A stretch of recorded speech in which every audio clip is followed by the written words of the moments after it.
Pwede ba magtanong? Matagal na ako naghahanap dito. Pero di ko pa rin nakita hanggang ngayon. Pwede mo ba ako tulungan? Tulungan mo ako. Hanapin ang puntod ko.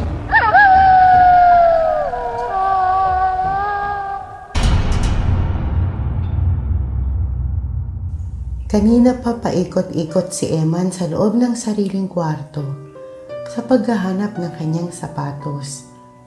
Nagyayaya kasing maglaro ng basketball ang mga kaklase niya.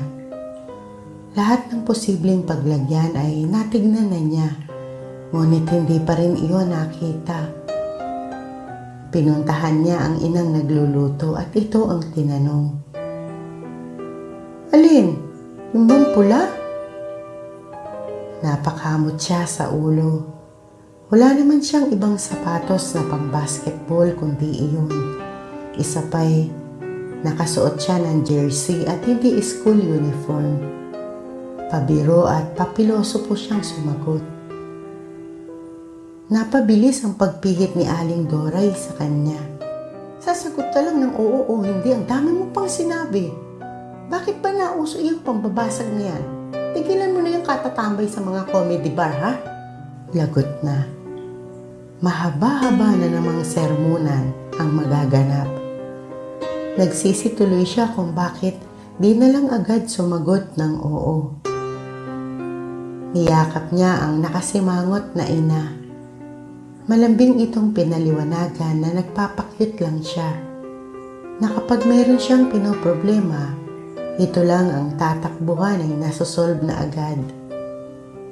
Umangat ang kamay ni Aling Doray at ang hawak na sandok ay itinuktok sa ulo niya. Lalo niyang hinigpitan ang pagkakayakap sa bewang ng ina habang nagsosorry. Nandiyan sa likod bahay, nilaban ko kahapon dahil amoy patay na daga ang kwarto mo. Bitiwan mo na nga ako, marami pa akong gagawin eh. Hinalikan niya ang ina. Muli pa itong pumiksi at umakmang ipapalo uli ang sandok sa kanyang ulo. Agad siyang umilag at tumakbo sa may pintuan. Ngunit bago tuluyang lumabas, malakas niyang isinigaw na ito ang the best nanay sa buong mundo. I know, sagot nito kahit nakatalikod. Nangiti siya. Hindi na ito galit. Hindi na matadamay ang mga kaibigan niya sa sermon nitong unlimited at paulit-ulit. Pagkatapos isuot ang sapatos, nagpaalam na siya. Gaya ng dati, nagbili na naman ito ng mga paalalang kabisadong-kabisado na niya. Gaya ng mag-ingat, huwag magpapatuyo ng pawis, etc. etc. At gaya rin ng dati, nakangiti siyang sumagot ng, "Yes, Mom!" Tumuloy siya sa bahay ng kaibigang si Verlon. Nakita niya itong nakaupo sa tapat ng pintuan. Inaya niya itong sumali. Ginanyak sa ninoy na pusta na kayang-kaya nila ang laban. Isa pa ay makakasama nila sa game ang tatlo sa mga kaklase niya. Masama ang pakiramdam ko, Dre. Kayo na lang muna. Sagot nito. May sakit ka? Alam niyang walang kwenta ang tanong niya. Nakikita naman sa galaw at pagsasalita ng kaibigan na may dinaramdam ito. Bahagya pa nga itong namumutla at nangangalumata. Ang kaso lang to, ayoko lang iga dahil baka lalong lumala. May mga kausap pa ako sa sementeryo bukas eh. May lilinisan pa ako tsaka pipintahang mga puntod doon. Ipapahinga ko na muna katawan ko para bukas makarakit uli ako. Bayaran na naman ang bahay, ilaw at tubig eh. Pupunta din ako doon bukas, Dre. Lilinisan ko ang puntod ng mga oldies. Magpipintura rin ako.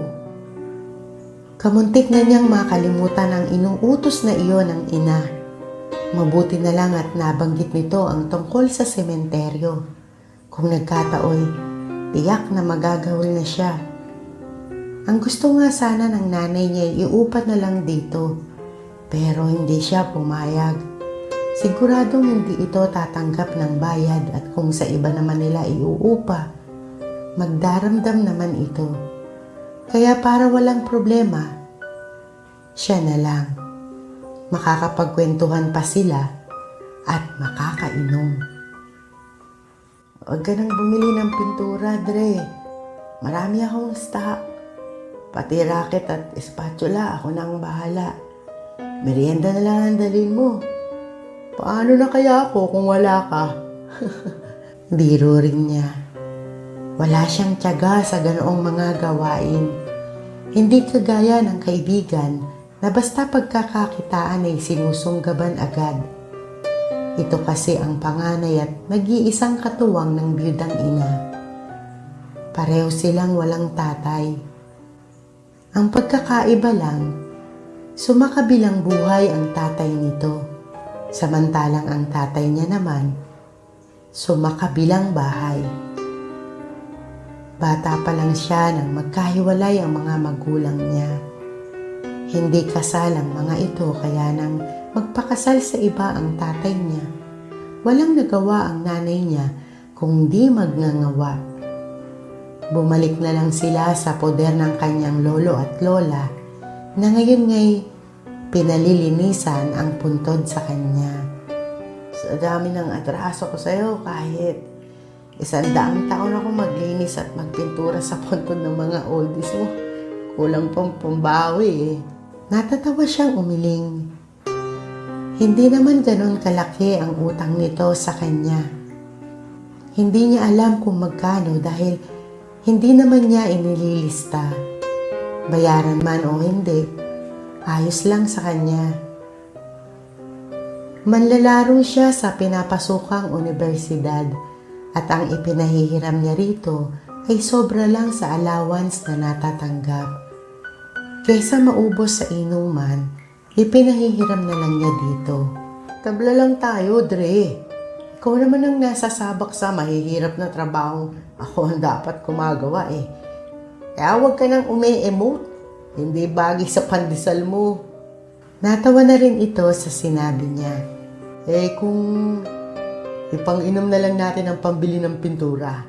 Gin pineapple, Dre, para maalis ang trangkaso mo. Nasa mid ito. Tayo na, Dre. Gusto mo na yata akong mamatay eh. Sige ka. Kapag namatay ako, mumultuhin kita. Biro lang yun pero kinabahan siya. Ang totoo'y matatakotin siya. Kaya nga hindi siya nanonood o nagbabasa ng mga katatakutan. Ito lang at ang nanay niya ang nakakaalam na duwag siya sa ganoong bagay. Hindi siya umuurong sa away, pero pagdating sa multo, urong pati ang tutot niya. Narinig niya ang malakas na pagtawa ni Verlon. Putya, Dre. Kung hindi ko alam na nakikipagsabayan ka sa suntukan, maiisip kong duwag ka. Hindi ka dapat matakot sa multo. Sa buhay ka matakot. Ano? Ang buhay tatamaan mo. Ang multo, hindi. Pangangatwiran niya. Magsasalita pa sana ito pero tinalikuran na niya. Dre! Yung pang-inom natin ha? Iinom na lang ako mag-isa. Kain na mo! Sigaw din niya pero hindi na lumingon. Narinig pa niya ang malakas nitong pagtawa habang siya ay palayo. Malayo-layo na ang nalalakad niya nang mapahinto. Ewan kung bakit naisipan niyang lingunin ang kaibigan. Nagulat pa siya nang makitang nakatayo pa rin ito sa tapat ng pintuan ng bahay. At nakatingin pa sa kanya. "Taina," muli niyang nasabi nang kumaway ito sa kanya. Nagtayuan ang balahibo niya sa braso at tila may umihip sa kanyang batok. Sinaway niya ang sarili. "Putya, Eman, isa kang kahihiyan sa mga kabaro mo. Nakakahiya ka." Nagulat pa siya sa sarili nang mapansing kinakawayan na rin ito. Agad niyang ibinaba ang kamay at sinunda ng senyas na animo nagdidribble ng bola. Umiling si Verlon at pananaboy ang iginanting senyas. Tumango siya at saka ipinagpatuloy ang paglalakad. Hanggang makarating sa basketball court ay iniisip pa rin niya ang pagbibiro nito. May sakit ang kaibigan niya. Kahit hindi siya doktor, alam niyang may sakit ito. Ayaw lang magpatingin dahil natatakot. Natatakot sa gastos. Isa pa'y nanghihinayang sa isang araw na mababawas sa kikitain kung hindi papasukan ang trabaho. Tagahugas ito ng mga bote sa isang malawak na lote sa may dampalit. Dahil pakyawan, mauubusan ito ng boteng mahuhugasan kung hindi papasok. Ibinababad na nito ang mga bote bago umuwi at kinabukasan naman ay lilinisin. Kaya kung hindi papasok, mapupunta sa iba ang mga boteng pinaghirapan nitong ibabad.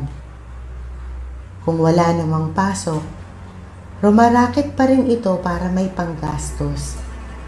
Gaya ngayong papalapit na undas. Pagkatapos ng maghapong trabaho, tumatambay na ito sa may sementeryo para sa mga magpapalinis at magpapapintura sa mga puntod ng mga mahal nila sa buhay. Saludo siya sa kasipagan nito at pagiging responsable. Nawala na sa isip niya ang kaibigan nang makita ang mga kaklase at makakalaro. Ang 500 pustahan ay nadoble. Dahil maraming pamusta ang kalaban, pumayag siya sa 1,000 pang dagdag. Si Verlon ang nasa isip niya. Hindi na ito makakatanggi kung panalo lang sa pustahan ang iaabot niyang pampacheck up. Kailangan nitong magpatingin para malaman kung paano gagamutin ang sasabihin ng doktor na sakit nito. Mainit ang naging laro dahil mas lumaki pa ang pustahan. Pakiramdam niya ay kampyonato ang pinaglalabanan.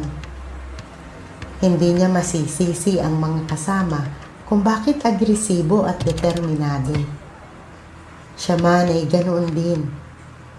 Hindi lang pera ang pinaglalabanan nila, kundi angas kung sino ang nakahihigit. Lalo pat karamihan ng Mirone magagandang chicks.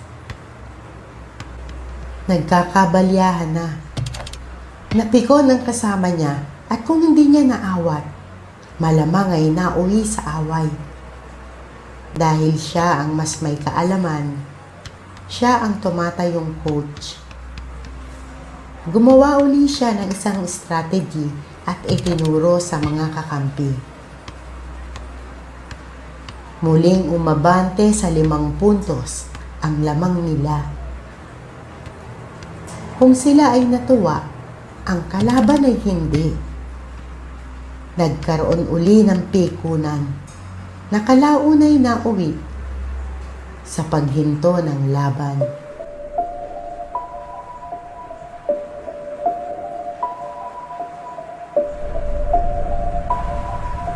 Masamang-masama ang loob niya nang umuwi. Masyadong magulang ng mga bopol. Malamang drawing lang yung posta nila kaya nang makatunog na hindi kami kakayanin. Dinaan sa init ng ulo. Pucha, dere. Apornada pa ang pampacheck up mo. Sigurado namang tatanggi ka kung sa bulsa ko manggagaling ang pera. Nakilala kita eh. Ayokong masaling ang fried chicken mo. Tulong ang gusto kong ibigay sa'yo at hindi insulto. Bulong niya sa sarili habang naglalakad pa uwi. Nilampasan niya ang bahay ng kaibigan. Wala na ito sa tapat ng pintuan. Nakasarado na ang pinto kaya naisip niyang marahil ay nasa loob na at nagpapahinga. Kung sa bagay, pasado 8:00 na ng gabi.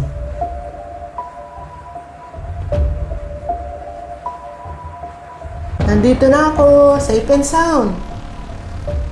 Biro niya sa ina pagpasok ng bahay. Dumiretso siya sa sariling silid at naghubad ng damit. Nagmamadali niyang kinuha ang tuwalyang nakasabit sa likod ng pinto. Tiyak na bubungangaan na naman siya ng ina. Oras na malamang maliligo. Mabilisan lang ang ginawa niya. Inalis lang ang amoy ng pawis sa katawan. Patingkayad siyang lumabas ng banyo at dali-daling nagbalik sa loob ng silid. Hindi pa siya nagugutom kaya inilatag muna ang katawan sa kutsyon. Inilagay niya sa tenga ang earphone at nakinig ng sound sa cellphone. Dahil presko ang pakiramdam at napagod, namigat ang talukap ng kanyang mga mata. Palibhas ay lagi ring puyat sa paglalaro ng online game. Nakatulog siya. Napabalikwas siya sa pagbangon nang masilip ang liwanag sa bintana. Napamura siya nang makitang 11:00 na ng tanghali. Tuluyan siyang tumayo at nagtungo sa kusina. Nakita niya ang ina. Nay, kakain lang ako ha, tapos diretso na ako sa sementeryo. Kasama ko si Berlon kaya huwag kang mag-alala, matatapos ko agad ang inuutos. Hindi niya naituloy ang sinasabi nang makitang umiiyak ang kanyang nanay habang nakatingin sa larawan nila ng mga lolo at lola niya. Maya-maya pa tumayo ito, pumasok sa loob ng silid. Nailing siya. Taon-taon na lang ay ganoon ang nanay niya. Nasa abroad ito nang maaksidente ang dalawang matanda. Hindi ito pinayagan ng amo na makauwi. Hindi nito nakita at naihatid sa huling hantungan ang mga magulang na napakalaki ng paghihirap. Maitaguyod lamang silang mag-ina. Nagpawala siya ng hangin upang pagaanin ang naninikip na ring dibdib. Kinatok na lamang niya ang ina nang magpaalam na aalis. Tumuloy siya sa bahay nila Verlon. Malayo pa lang ay nagtataka na siya kung bakit nakasarado pa ang bahay ng kaibigan.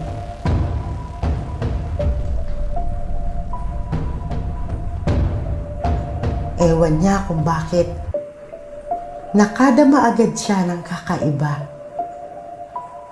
Kinakabahan siya na di mawari. Siya na rin ang nagpakalma sa sarili. Siguro ay nauna na ito sa sementeryo. May mapagtatanungan naman kung bakit nakasara ang bahay ng kaibigan, ngunit hindi siya nagtanong. Hindi siya handa sa maaaring marinig. Sinundan niya na lang ito sa sementeryo. Nailing siya pagkakita sa makapal na bilang ng mga tao, gayong bisperas pa lang. Ipinagpatuloy niya ang paglalakad habang iginagala ang paningin. 1 taon pa lang nakalilipas ay marami na namang nadagdag sa patong-patong na nicho sa loob. Putya. Ito ang apartment na napakamura ng upa. 700 lang. 1 taon ka nang titira. Kaya lang, walang bintana at puro pahiga. Natatawa niyang hinanap si Verlon. Nangiti siya nang matanaw ito sa gawing dulo. Pasigaw na siya ng magdalawang isip. Baka maagaw ang atensyon ng maaangas at makursunadahan pa. Binilisan na lang niya ang lakad para malapitan ang kaibigan. Pahakbang na siya sa mas malapit nang mapansin ang isang babaeng nakabestidang puti. Nakatayo sa tabi ng kaibigan niya at nakatingin sa kanya.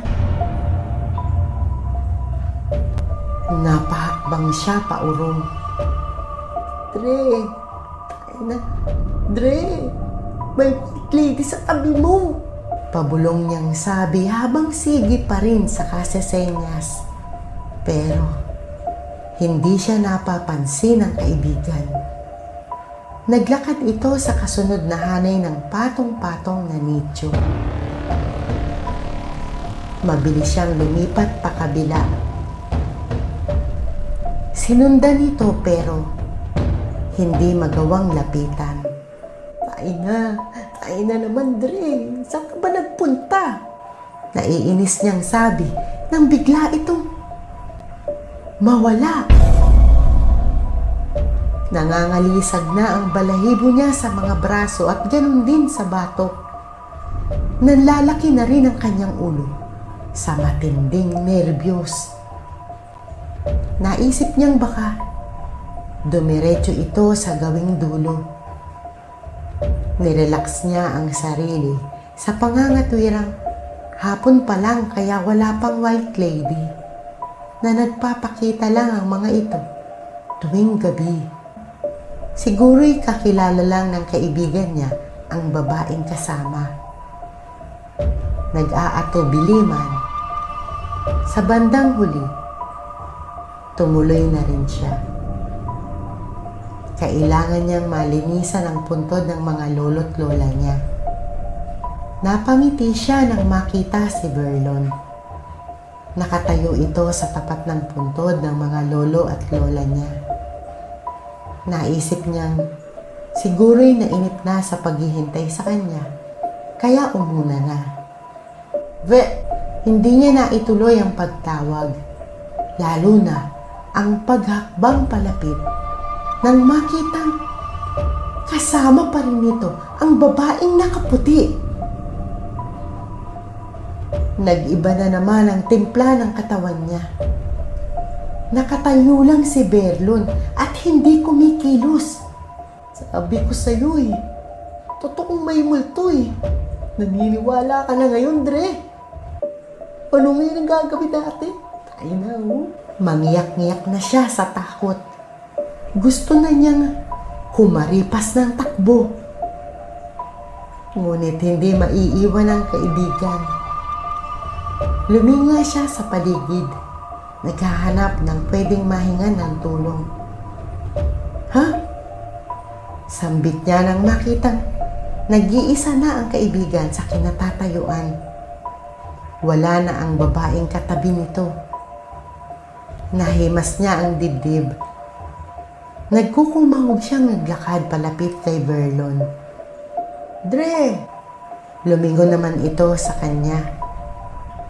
Nagtagis ang mga bagang niya nang makita ang itsura nito sa malapitan. Lalo itong pumayat. Nangingitim ang mga matang. Nakalubog sa butuhang mukhang namumutla pa. Iba na rin ang kulay ng nguso at labi. Walang kinang ang mga mata at tila lagusan kung tumingin. Para bang wala sa sarili.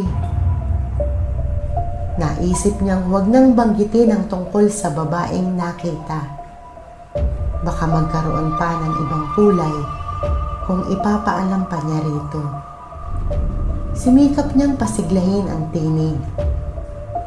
Muli pa siyang luminga sa paligid at sinigurong wala na ang babae. Dre, kaya mo ba? Ako na lang kaya? Aniya nang magsimula ang kaibigan sa pagwawali sa puntod ng kanyang mga lolo. Kaya ko to. Sa huling pagkakataon man lang may magawa ako para sa'yo.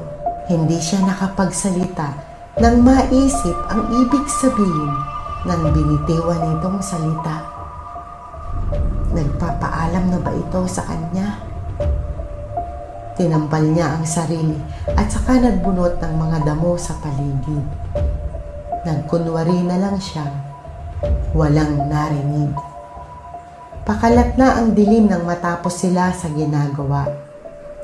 Napinturahan na nito ang nicho ng mga lolo at lola niya habang siya'y naghahalulang ng pintura. Di ka na, Dre.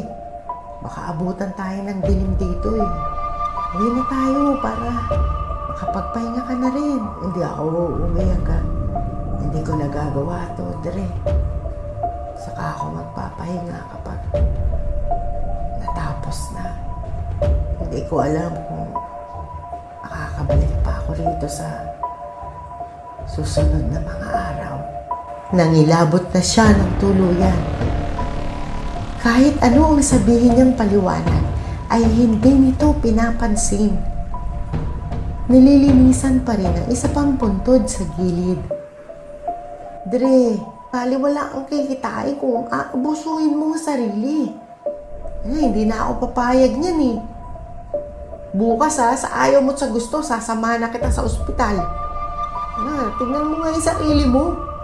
Bumagsak na yung katawan mo Isang araw pa lang ang nakakalipas, namayat ka na ng ganyan. Magpapacheck up ka na, Dre Hindi na para sa sarili mo. Para na lang sa nanay at mga utol mo. Kapag may nangyari sa iyong masama, paano na sila? Sumungaw ang mapait na ngiti sa mga labi nito. Maya-maya pa'y nakita niyang pumapatak ang luha. Huli na to, Dre. Pagkatapos nito, wala na. Nagbuga siya ng hangin. Naninikip na rin ang dibdib niya. Bukas ng umaga, dadalhin niya ito sa doktor. Kung kinakailangan, kakalad ka rin niya to papunta sa ospital. Hinayaan niya na lang ito sa gustong gawin. Inalalayan na lang at baka biglang bumagsak. Dito niya itinutok ang paningin. Ang paghanga at awa ay lalo niyang nararamdaman habang pinanonood ito sa ginagawa. Nang matapos, magkasama na silang umuwi. Pareho silang walang imik. Inaaya niya itong sumakay sa tricycle pero mas gustong maglakad. Bit-bit sa likod ang lumang bag na siya ang nagbigay. Nangiti siya. Birthday gift niya yon sa kaibigan. Kupas na pero buo pa rin. Inihatid niya ito hanggang sa bahay. Bukas ng umaga, dadaanan kita Kapag hindi ka pumayag magpunta sa doktor, mag-aaway na talaga tayo. Hahamunin na kita ng suntukan. Salamat, Dre. Hanggang sa muling pagkikita. Bulong nito habang pinapagpagan ang niregalo niyang bag. Anong klaseng sagot yan? Diyan ka na nga. Bukas Galit-galitan niyang sabi. Wala pa ang nanay niya nang makauwi siya. Si Verlon ang iniisip niya. Kinakabahan na siya sa ikinikilos nito at pananalita. Nakatulugan na niya ang pag-aalala.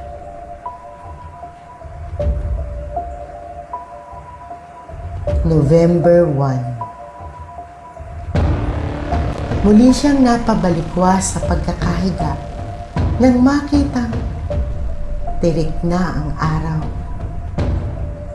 Dali-dali siyang nagbihis. Nay, mamayang hapon pa naman tayo pupunta sa sementeryo, di ba? Sasaglit lang muna ako kila Berlon. Kapag di agad ako nakabalik, mauna ka na ha. Susunod na lang ako. Bilin niya at saka nagmamadaling lumabas. Sarado ang bahay na nadatnan niya. Nagpatao po siya, ngunit paus na sa kasisigaw ay wala pa ring sumasagot o nagbubukas ng pinto at bintana. Wala naman siyang mapagtanungan dahil nakasara ang tindahan sa tapat ng kalsada. Parang nananadya. Walang signal ang cellphone niya. Hindi niya ito makontak. Kinalma niya ang sarili. Inisip na malamang ay nasa sementeryo na ito kasama ng nanay at mga kapatid. Baka nagtungo na sa puntod ng ama. Gayunpaman ay kinakabahan pa rin siya. Iba sa gusto niyang isipin ang pumapasok at naglalaro sa loob ng utak niya. Malalaki ang hakbang at tila may hinahabol. Sinundan niya ito sa sementeryo. Sa labas pa lang ay sangkatutak na ang mga tao. Kasama na ang mga tindahan sa gilid na halos sumasakop sa daan. May lubid na humahati sa papasok at lalabas. Ngunit napakahirap pa rin umusad. Naputol ang inip niya nang makasalubong ang babaeng nakita kahapon. Nasa hanay ito ng mga taong papalabas. Pero tila wala lang sa mga taong nakakasalubong nito sa bahaging iyon ng daan. Nanlaki ang ulo niya nang huminto ito sa mismong tapat niya. Napamura siya at saka nagmamadaling umiwas. Lumusot siya sa mga tao sa unahan. Nagmamadaling sumingit ng sumingit sa mga naglalakad. Nang makarating sa loob ng sementeryo, ay lakad-takbo na ang ginawa niya. Panay na ang pagmumura niya nang makitang nakasunod ito sa kanya.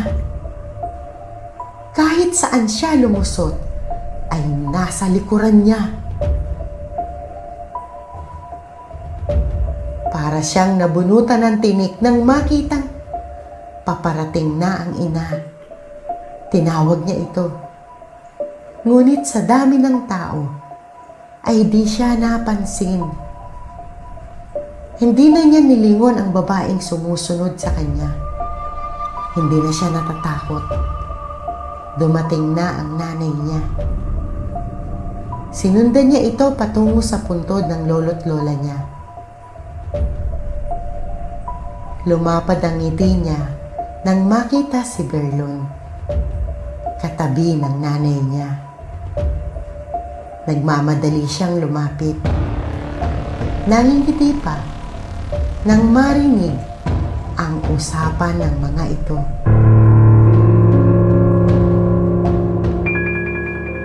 Salamat, Berlon. Mabuti po nakabalik na kayo. Dito na ako tumuloy mula sa airport. 1 linggo lang ako tapos aalis na uli. Ikaw, kumusta na? Tanggap ko na po ang lahat, Aling Doray. Hindi na magtatagal at magkakasama na kami ng Itay at ni Verlon. Okay lang po ako, Aling Doray. Nagpapasalamat ako sa Diyos at bago ako umalis natupad ko pa ang pangako kay Eman. Naguguluhan na siya sa pinag-uusapan ng dalawa. Lalo na nang makitang parehong umiiyak ang mga ito. Sumabat na siya sa usapan. Ika lang, Nay. Verlon, ano to? Verlon, huwag mo sabihin may taning na ang buhay mo. Umamatay ka, dire. Sa kanay. Airport. Aalis. Umalis ka ba? At hindi ko yata alam. Saka, anong ginagawa niyo ni Verlon dyan? Nandito yung puntod ng mga lolo. Tanong niya sa inang nagtutulos ng kandila sa kabilang nicho.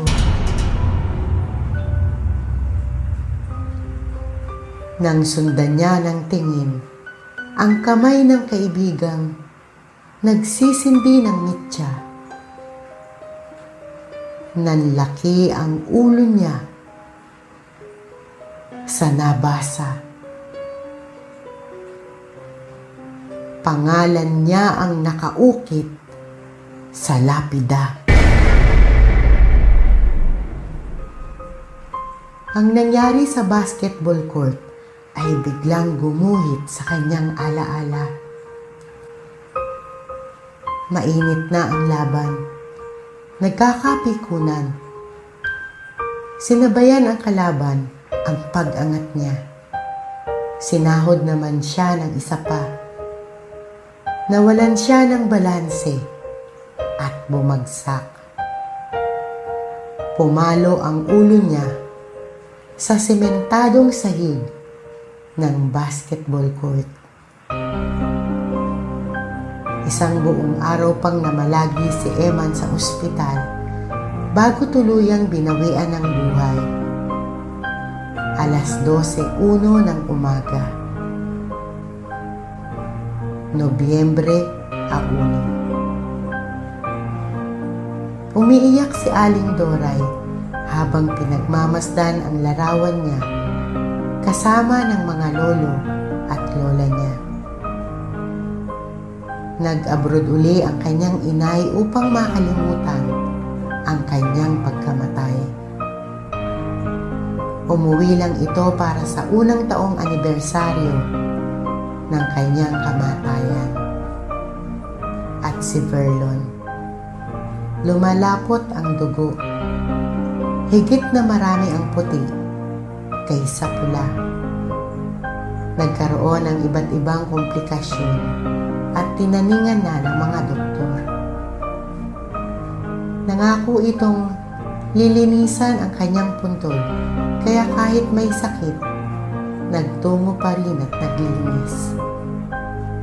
Kausap nito ang puntod niya na animo kaharap siya, gaya noong nabubuhay pa. Nang umuwi ito kasama niya, pinagpagan nito ang bag at ngumiti habang sa alaalay sinasariwa ang mga kabutihang ginawa niya. Pumatak ang kanyang luha kasabay ng paulit-ulit na pag-iling.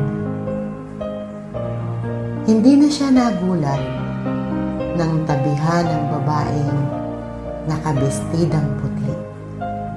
Nakita mo na ang awawalang puntod, Eman. Tayo na.